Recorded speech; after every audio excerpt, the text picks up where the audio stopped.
Hello and welcome. If you're new to the channel, thanks for coming over, and if you're returning, welcome again. This video will give you tips on how you can include application in your business essays. It's often an area that some students struggle with, but it's really important in order to gain those all-important marks. So let's begin.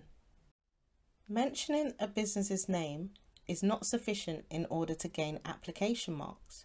So if the case study was about Apple or Tesla or Greggs or Argos or any other business name, just mentioning the business's name is not going to give you application marks. Using the acronym PICS can really help you and give you an idea and tips on how to improve your application. So we're going to have a look at PICS and we're going to look at ways that it can be used. So let's have a look at what PICS stands for first of all. So the P stands for product, the I industry, the C competitors, and the S is scenario. So going through PICS will give you a good indication of how to improve your application. We'll take a look at the P first in PICS, which stands for product. Now many students tend to use the word product or products instead of mentioning what the business actually sells. And again, that will not give you application marks.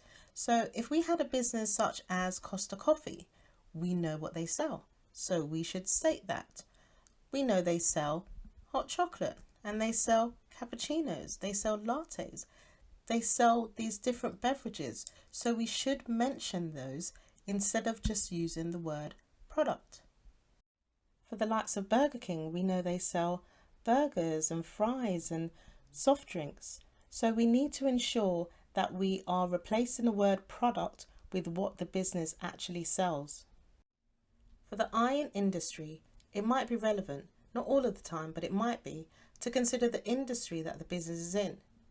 Now, the businesses that I will mention, I'll mention a few, maybe in more than one industry, but I will just give you one example here. So we have Netflix, so we could say that's the entertainment industry, Pretty Little Thing, the fashion industry, Spotify in the music industry, Tesco in the grocery industry, and McDonald's in the fast food industry. The C is for competitors. Now this is really about showing the examiner that you have a good understanding of the business in the case study, and you're also able to acknowledge the competitors that they might have. So one of the competitors for Boohoo is Misguided. One of the competitors for Boots is Superdrug. And finally, the all-important scenario. This includes a case study. Do not ignore the case study. The case study includes crucial information, so you need to read the case study and extract key information from there. It might be figures, it might be data or graphs or charts, it might be percentages, it might be something to do with monetary value. So it could be that the business wants to expand and they need to borrow £20,000, for example. So you would actually write £20,000 in your answer, where relevant, of course. It could be also to do with the form of ownership, so whether it's a LTD or PLC. So this part is really crucial, and this is where you can really get your application marks.